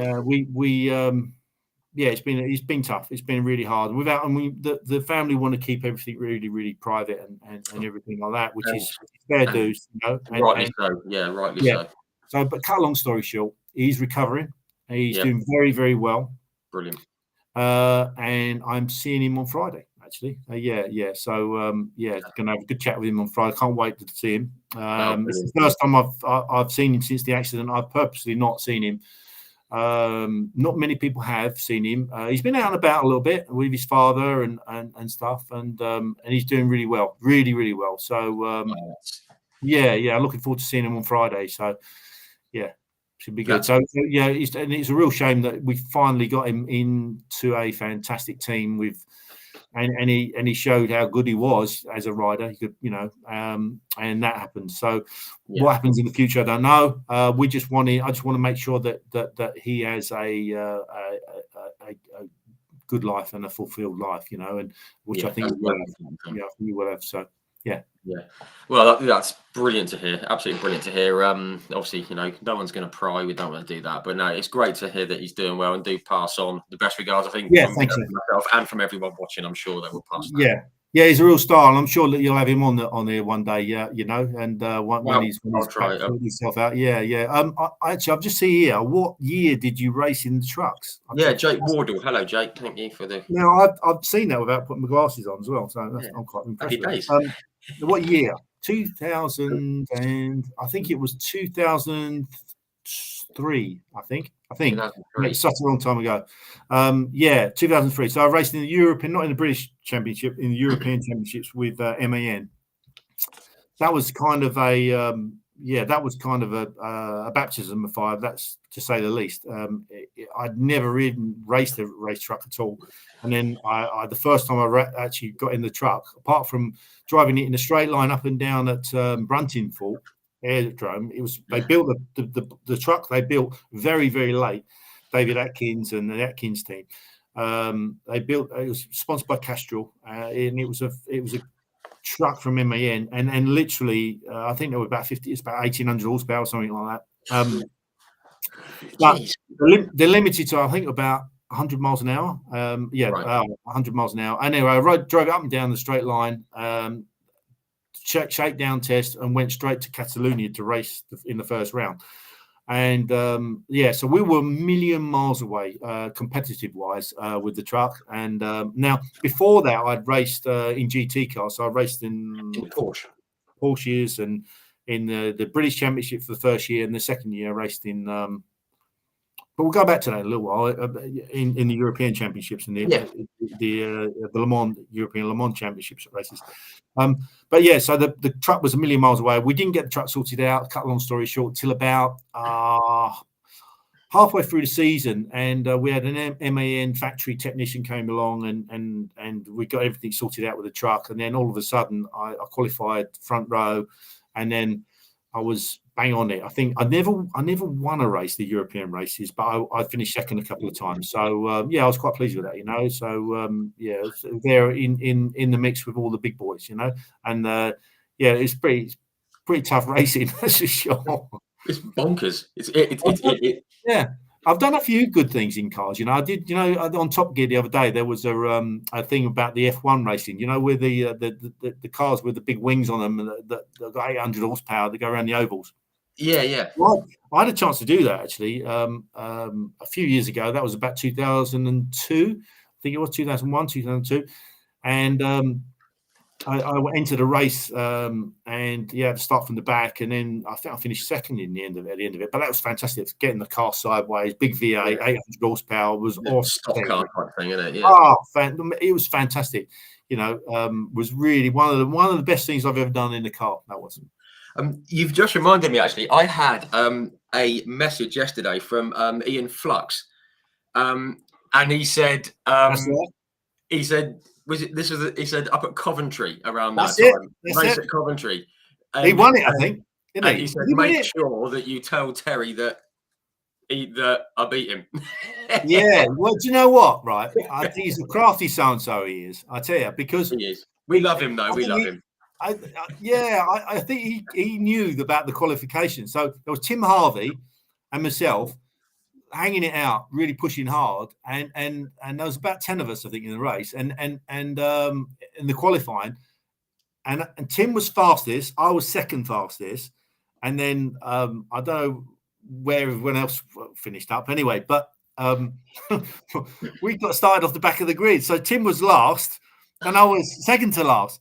So we managed to get through. I think I got through right up behind him. Tim was behind me the whole time. We managed just to sort of get through during the race, up to second and third, and Tim was banging into me and trying to spin me. No, he wasn't trying to spin me out. He wasn't, because he was very fair, to be fair. But it's full contact sport, you know. You're big time sideways, and it was brilliant. And then we obviously didn't win it, so but it was really good fun. And I've got to say, it was motocross helmets on, you know, goggles, shell flying everywhere, you know, big noise.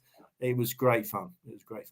Brilliant. And they've actually just done one, I think it was last weekend up at Skegness Raceway. They had some of the current British touring car drivers going out and having a thrash as part of a gala night, which looks like it was great fun. I did a rally thing for Grandstand. I can't remember what year that was, about 2001, 2000, something like that. And I raced at when you race it on the oval. No, it's not an oval. It's kind of, you go through the water splash and you go crisscross over each other. And I drove with Jody Scheckter, who was on my team, or I was on his team. Jody Scheckter, me, John Clennon, and it was a Finnish rally driver. And we drove a Group A Escort, a Vectra rally car, and I think it was a Toyota. Anyway, another car. No, Peugeot it was.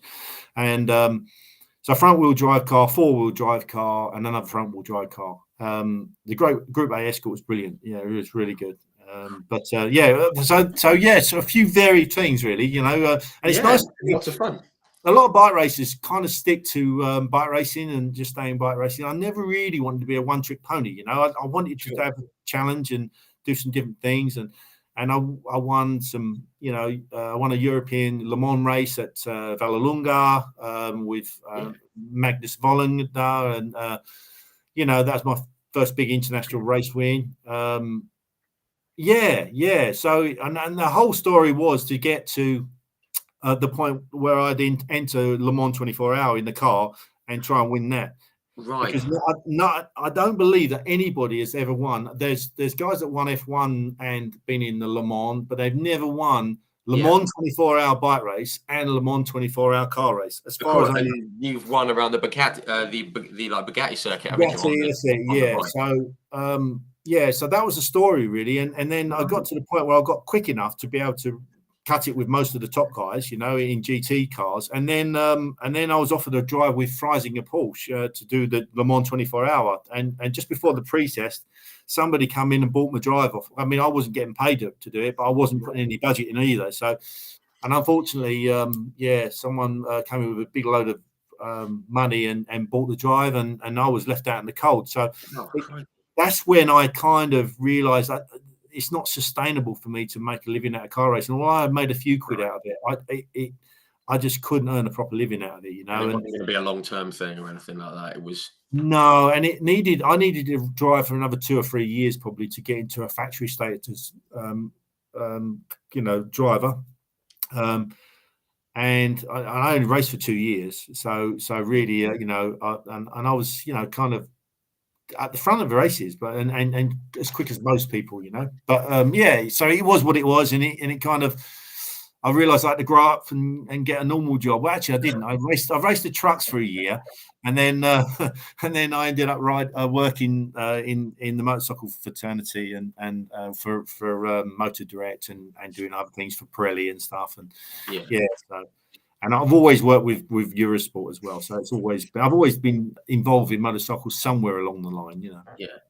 I mean, just before we get into like the post sort of career stuff, I mean, there's a couple of bits actually. I just wanted to come back to something that I've read. There's a story. Was it before the Bowl d'Or? Was it you and Steve Islop in a car and a Marshall in France or something? And there was Carl Fogarty, incident. I sort of gave it a quick read and it made me smile. I just thought I'd I just thought if I could get somewhere near the full story because it sounded rather lively. Yeah, it was lively actually. I mean, the days of today, today it's probably be frowned upon really, but it was quite. I mean, when you think back on it, at the time it probably wasn't funny, but now it is quite sort of laughable. But so we were racing the Bowl d'Or, as I said before. We ended up winning the Bowl d'Or. Hizzy, Carl, and myself. And down in the south of France, you can imagine it's beautiful weather. And the Bowl d'Or, where Paul Ricard is, it's on a plateau in the mountains, about 15k away from the beach. Fantastic place to go and race. 100,000 people at the event. It's huge. It's a really good event. Great track. Loads of going on. So every single day you riding from Tuesday onwards. So you're doing Tuesday. I think Wednesday you normally have scrutineering day. So then Thursday you're doing practice and testing, and then Thursday evening you do night practice, so you're not finished till about midnight or whatever. Then Friday morning you're out at 9 o'clock in the morning doing the qualifying, first qualifying, second qualifying in the afternoon. And I think it was I think that's right, it was so each day we'd been going in and out of the track, and we had this this really crappy bloody parking spot, which is P6, okay, which was about a mile away. Well, it probably wasn't as much as a mile away, but it seemed that way. And of course, because we had our team shirts on, and we were factory riders, I guess we all thought we should be really parked a bit closer than that. So we used to blag it every day. Every day we'd come in. Oh pilot, yeah, Monsieur Pilot, we'll go through, and then. So each day we did this, and they were kind of cottoning onto it. Race morning, bigger morning, more people there. So we come up to the area where the marshal was. We kind of tried to blag it. He jumped in front of the car. So Carl was driving. I was in the passenger seat at the front. Steve Islop was in the back. My dad was on the right hand side of him, and my friend Barry was on the left hand side of him. Two big guys, little Steve in the middle, me at the front. That's a good carful, that as well. That's a good carful. So we're going in to get to the warm up in the morning, because we had to go to warm up. It's about 9 o'clock in the morning. This was about 8 o'clock in the morning. I was out at 9, so I wanted to get in there, get everything ready. And the guys go, no, And I said, so I'm just like, oh no, we've got to park all the way over there. And so Foggy said, we're not going to park there. He said, oh, we're going through. So I said, he won't let you through. I said, there's no way he's going to let you through. So he starts moving forward a little bit in the car, Foggy does, and he sort of jerks forward a little bit like that. So he's kind of standing next to the windscreen. He's a big guy. This guy's a big guy. You wouldn't want to upset him, and he's jumped in front of the car. So all of a sudden, it's like, well, now we've got to go. We've got to go back. And he said, no, I'm not going. Carl said, I'm not going back. I'm not going back. So I said, I'll just go then. Let's just do it. So I'm winding him up a little bit, and anyway, he did it. So he jerks forward a little bit more. The guy's holding on to the front bonnet. Now he's skidding along a little bit because he's in front of the car and he's moved forward about 6 feet, So I said, come on, just gun it. Swerve around him. And so he just dumps the clutch. And then the guy goes up on the bonnet of the car. And this time he's on the windscreen of the car.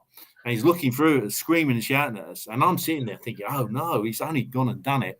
So this time he's in second gear, literally. We're going along to the next part of the Marshall spot where we got to park.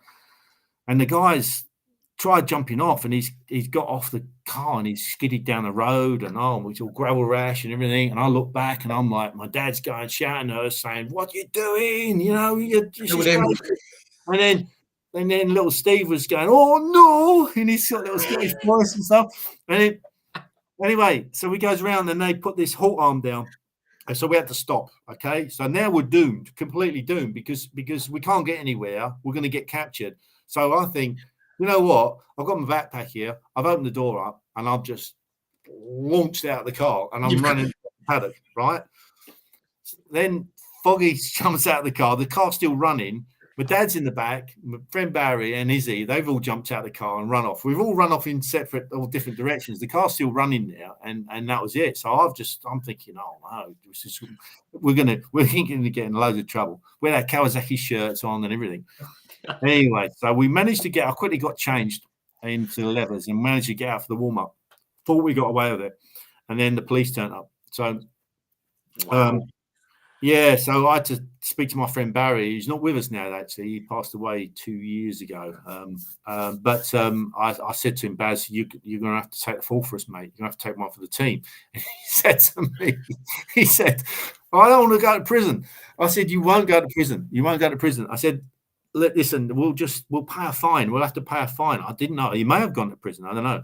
But I said, look, I said, they're going to ban us from the race. They said, you're going to get banned from this. If one of the riders was driving the car, you're going to get banned from the race, and he's going to get banned from the race. And I didn't want to do it with just me and Steve, because I know how difficult it is to do a 24-hour race with just two of you. So anyway, Barry, bless him, said, yes, I'll do it. I'll do it. I'll put my hands up. So he put his hands up. And then luckily he got a bollocking. And then and we had to pay a fine. And then I went and apologized to the guy. And he kind of was scratching his head thinking, well, it wasn't him driving. It was him driving.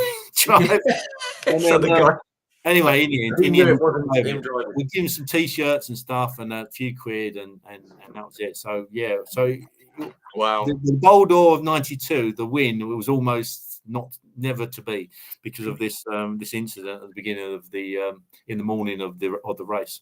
Wow, that's amazing. I didn't realize it had got that far. I thought they were that's incredible stuff. I still can't remember what happened to the car. I don't know if it. Do you know what? I don't even remember. It's such a long time ago.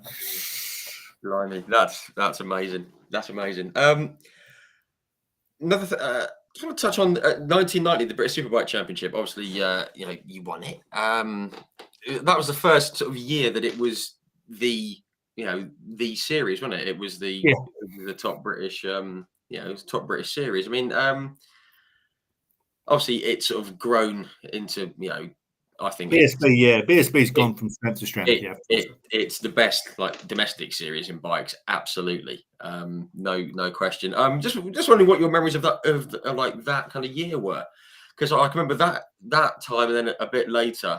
I always remember you on the JPS Norton.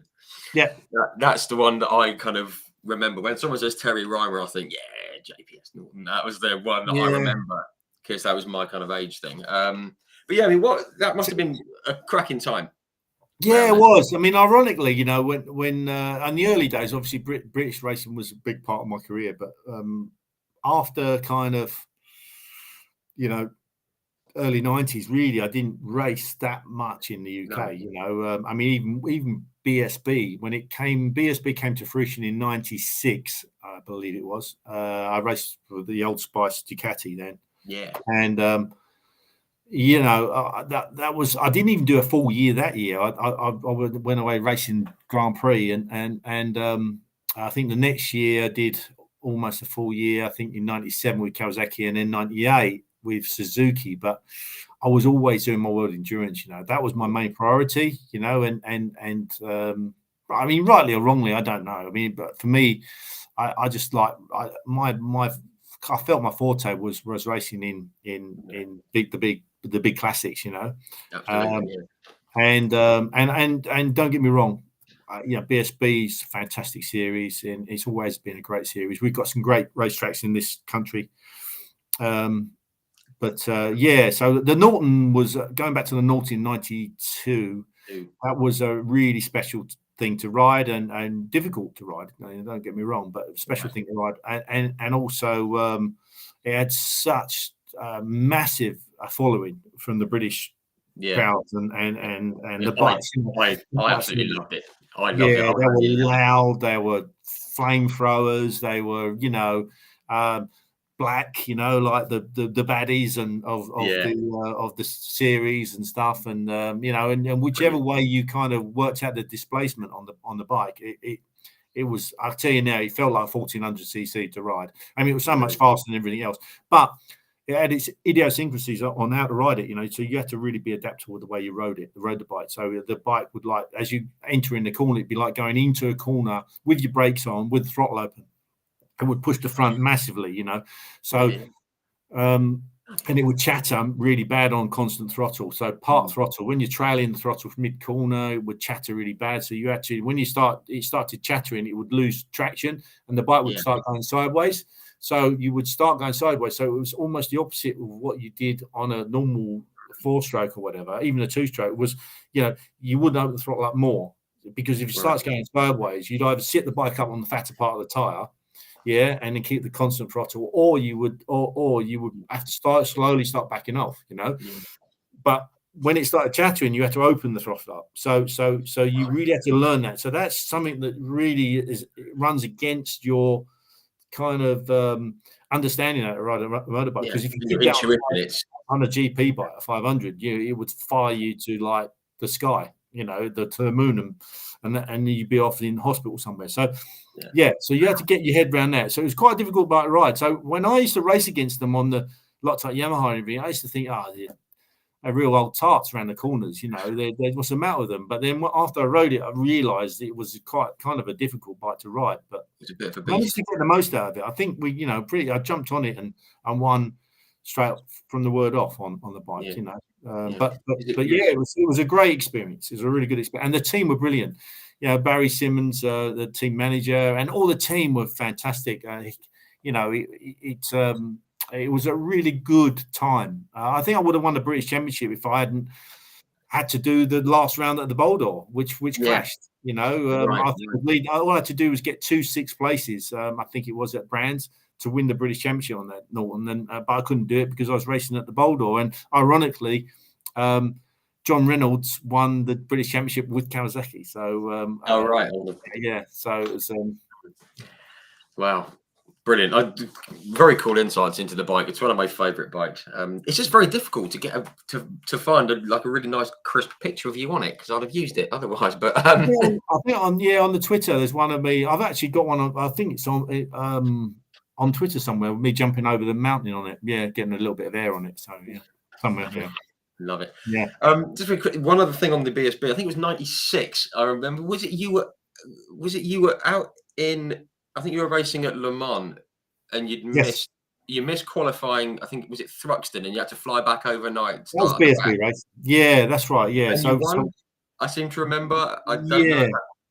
Yeah, we so Steve Parrish comes into this actually.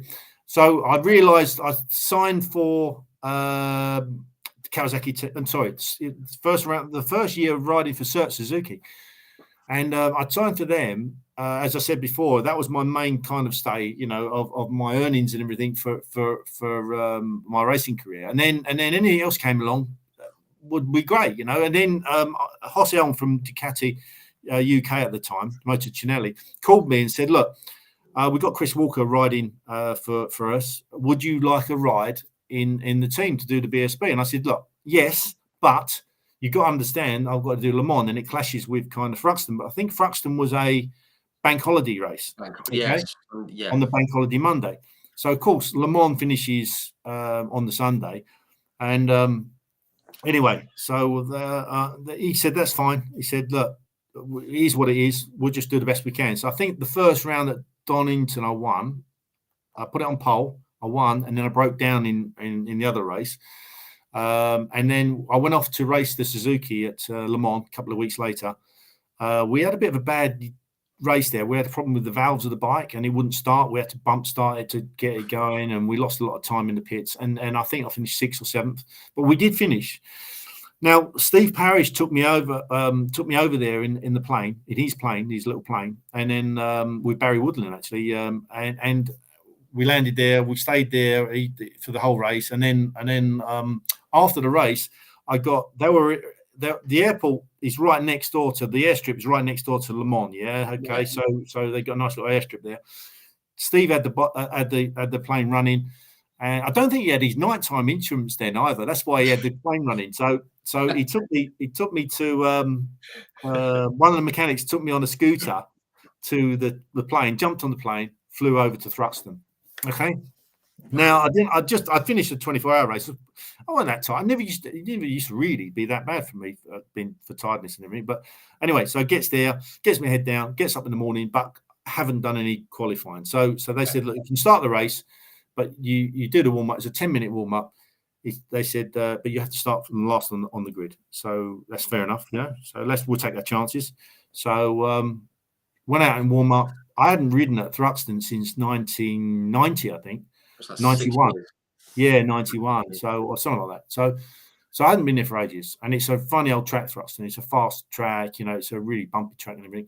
And I got out on the Ducati and literally used, I think, because the bike was Jamie Whittam's old bike from the year before. Right. And so I used his gearing, excuse me, I used his gearing and everything. And then I think I would have been about qualified. I would have qualified after about my 4th lap. I would have qualified about 5th or something like that on the grid. It was crazy. So the times were good, and I was quite relaxed, really. And I thought, well, I've got nothing to lose. They warned me not to cheat at the start. I said I'd have someone standing there ready for me to see if I cheated. So I said, no problem. So when the lights went from red to green or went out, literally, I had the bike in gear. I looked across at the marshal who was standing there, especially to see if I was going to cheat. And I looked across at him. And everyone launched off, and I kind of went about, I don't know, probably a couple of attempts. It felt like minutes, literally late, so they wouldn't penalise. Just making sure. Yeah, making sure that. So I got going, and I looking in the first turn, did a few people, and then just managed to pick up a few people. I think Neil McKenzie and James Whittam were off out in front. And managed to just, I don't know. I was more surprised than anyone else, I think. And ended up passing Neil going into the chicane at the end on the last lap. And he repassed me going into the left, but then went too quick and went across the curbs, I think it was. And I squared the corner off. Excuse me, squared the corner off and passed him and won the race. Yeah, it was quite a good one. And the second race, we were kind of up to. Yeah. So lost the first. The second race, I think we would have won it again, but one of the belts snapped on the cam belt snapped on the bike. So I was really disappointed with that, and tired. And I said a few silly things I remember being interviewed. I said I'm going to win all the rest of the races, and I made some stupid remark. I think I was fed up that I'd broken down, and which weren't to be. I won a few more races, but I mean it wasn't. Neil won the championship in the end. I think it was Neil. Yeah, he won the championship in the end, and and Whittam or James was quick, and so they had a well-run team, and Yamaha were quick. They were good everywhere, and to be fair, Neil's a class act, as is James, and they were tough guys to beat. The bikes were quick and everything, and so it was a good year though. It was a good year. We had some fun. Yeah, excellent. Love it. Very. We sort of touched on it earlier. Just sort of keeping an eye on the time. Very quickly. Just when did you decide that you wanted to get onto four wheels? We sort of touched on it earlier, but what was the like decider? Because you won the World Endurance Championship again in '99, and was that? Yes. Yeah. Well, during '99, I was riding for Sir Suzuki, and I kind of it was in the back of my mind about retirement. For the whole year, I was kind of I rode with Crescent Suzuki actually the year before in '98 in BSB with Paul Denning, a brilliant guy. First time I've ever raced with a team manager the same age as me, and we got on really well. James Hayden, my teammate, was a great guy. Used to scare the life out of me, but he was a great guy, and we had some laughs as well, and I really got on well with James. But I don't know. I didn't know whether I wanted to be racing in the UK anymore, and I think I won their first race, Crescent's first race, actually, BSB race, and at Snetterton, and but was never really fully competitive. The bike was a bit of a slug, to be fair. Even Paul will tell you that, it wasn't great. We didn't have any factory parts at all. And then we kind of, at the end of that year, I didn't really speak to Paul about racing with him next year. I think he took an Australian rider on, and it didn't work for him. And I think really I should have pushed for the ride and carried on for the following year. I think the bikes were a bit quicker, and we would have done a decent job for him, But it was in the back of my mind that I wanted to stop racing. I think then, although it was conscious, I was, subconsciously, I was thinking about stopping and doing other things. Stupid, really, because I was still young. I was still only 31 or whatever, and I was still fast, So we won the World Championship in '99. With Suzuki, Sir Suzuki. That's all I was doing, just testing for them and racing with them. And at the end of that year, standing on the podium at the Boulder, after winning the race and the championship, I kind of said, no, it wasn't there actually. I was offered a ride at, so we won that. I'd been thinking about it a little bit before, and then I was offered a ride with Yoshimura actually, Yoshimura Suzuki, to go out to do the last round of the Japanese Championship race at Motegi. And so it was during it was the end of the year, during the autumn. They wanted me to do some testing for them as well. So I was out there for 2 weeks, testing the bike and testing some parts and doing some bits and pieces with them. And I had quite a long time to reflect, by myself out in Japan and stuff. And did the raced at the Japanese Championship race. I think I got a couple of second places there, and then I was still quick, I was still fast and everything. But then I think I was a bit burnt out, really. I think, to be fair, I think perhaps I should have just had a bit of a reset and then thought about it a bit.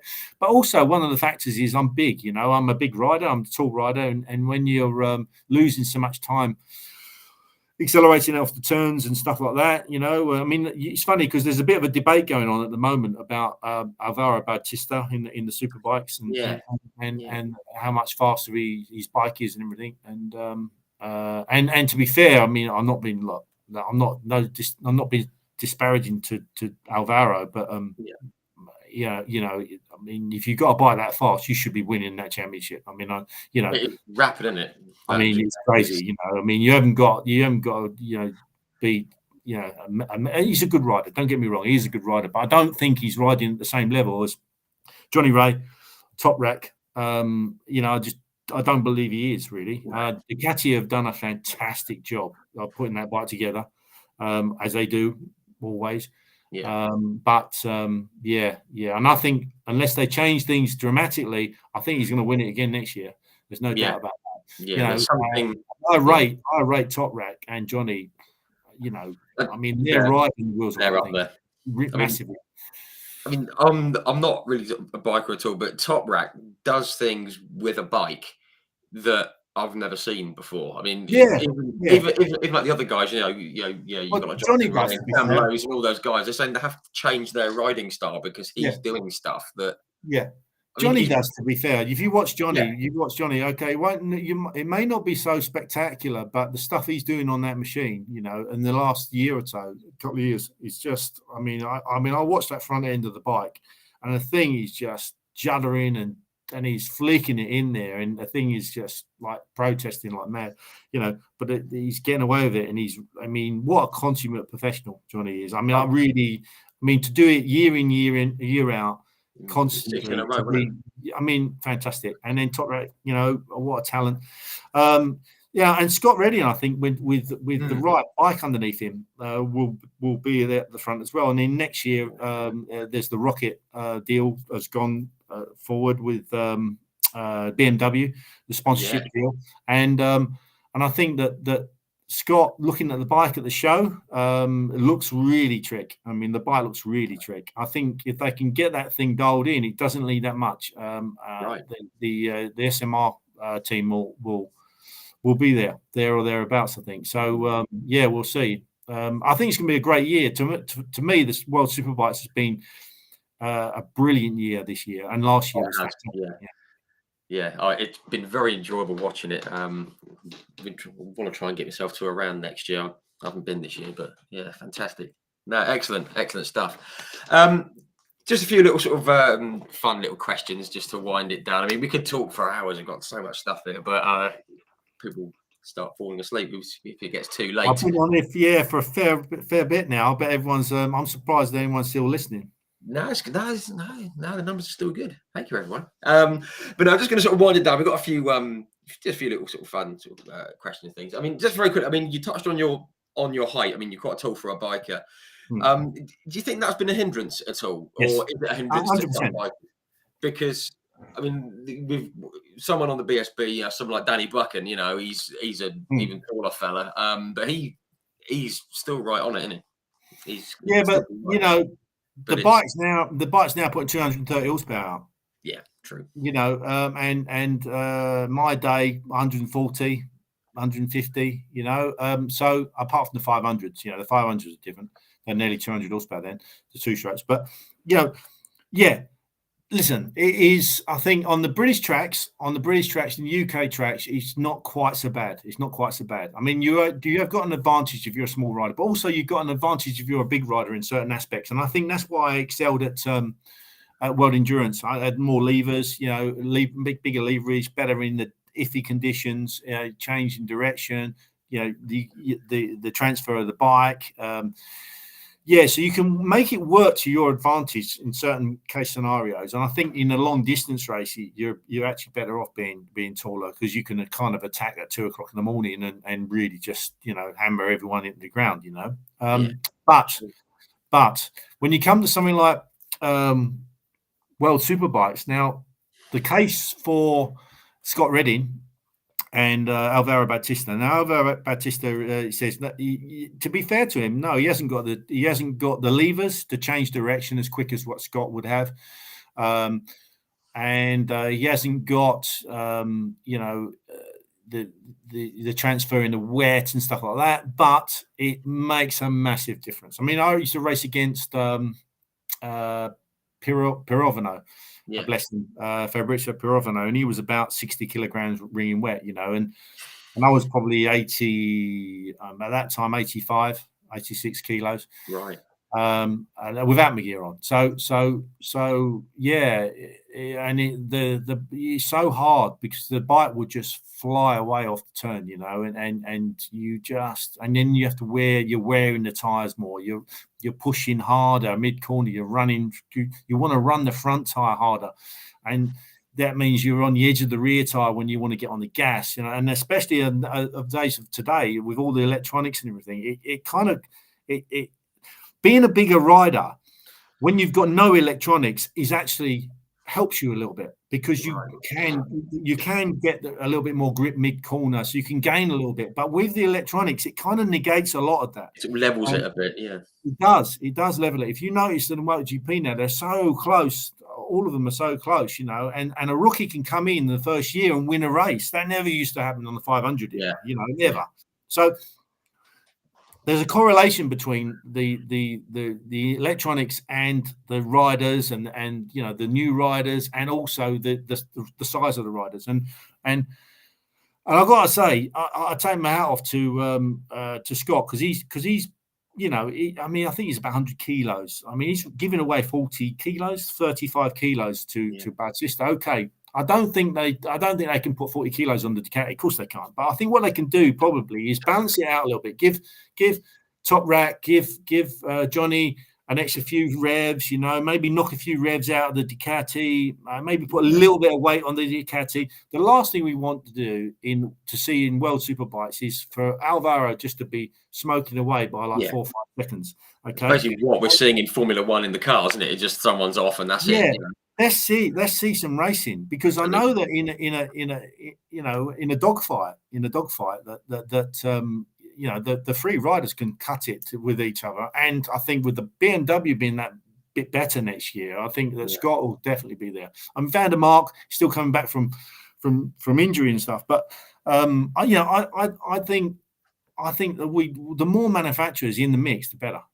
It can only be. So let's hope that I know Scott's smart and that is heading up all the rules and stuff like that, and the technical aspect of the series. And let's hope that he's sensible. And I know he's a sensible guy, but let's hope that he gets the balance right. I know it's difficult, but they need to do something. They need to do something, because I think if next year if it's the same, Alvaro will just smoke everyone.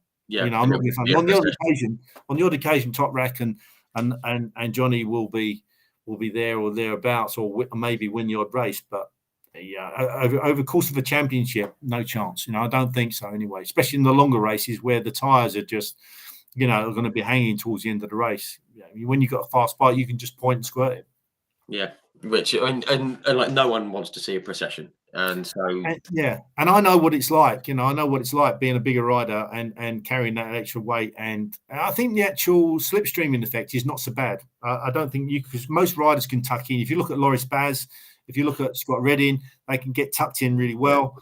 And in the British racing, it doesn't really matter so much. We haven't got a really high speed circuits. The highest speed circuits probably Thruxton, and and a lot of that's the corners anyway. So I think it really affects the World Superbike guys, and hopefully they'll be able to balance that kind of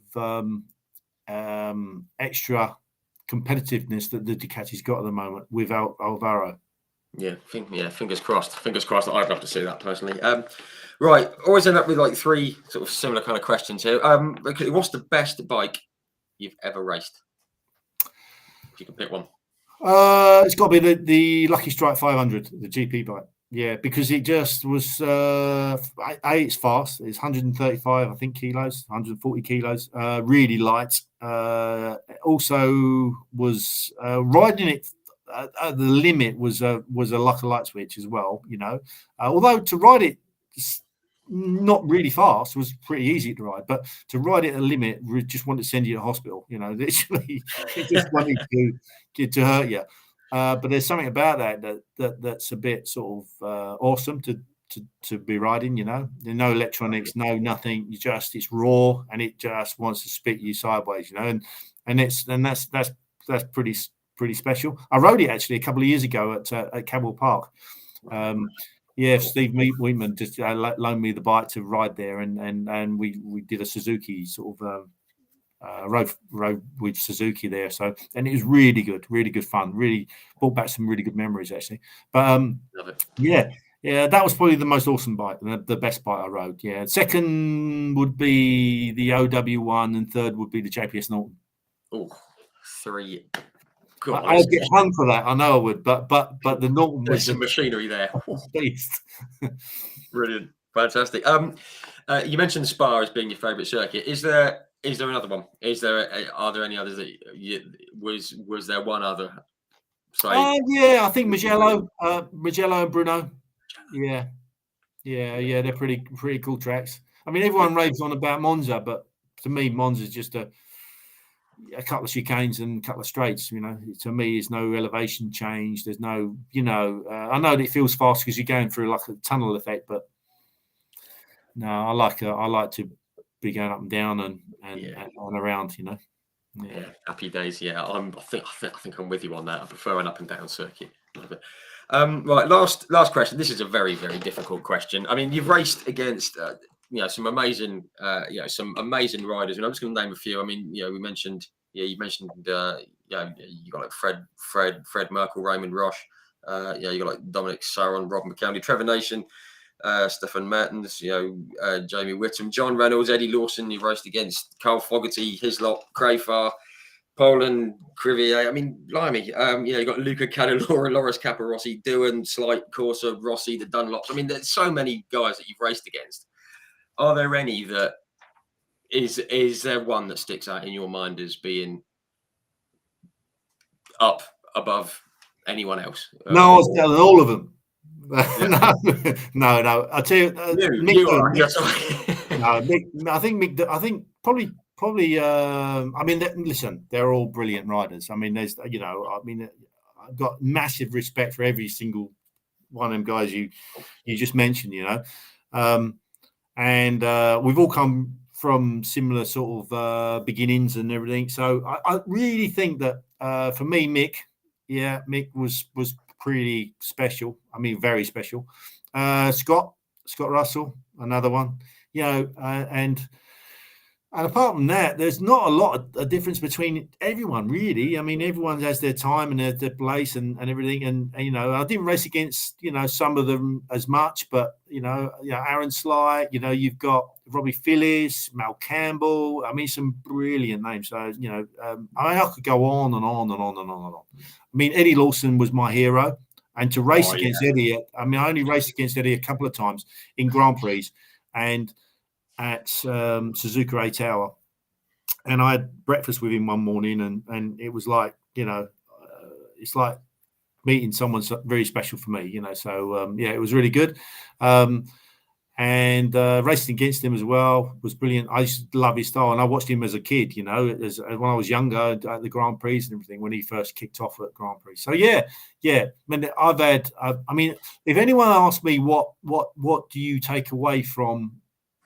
your racing career, and it wouldn't, I'll tell you now, it wouldn't be the wins. It wouldn't. I wouldn't answer it to you as it would, as I won this, I won that, I won. Yeah, that's all great, right? Winning championships, winning races is brilliant.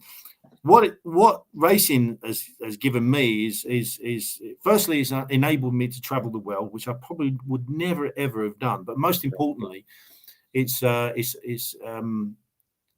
enabled me to meet some fantastic people from all over the world, and enjoy. I've had a life of fun, excitement, and speed. By the time I finished racing, I was 35 after racing cars and trucks and everything. I'd had a life.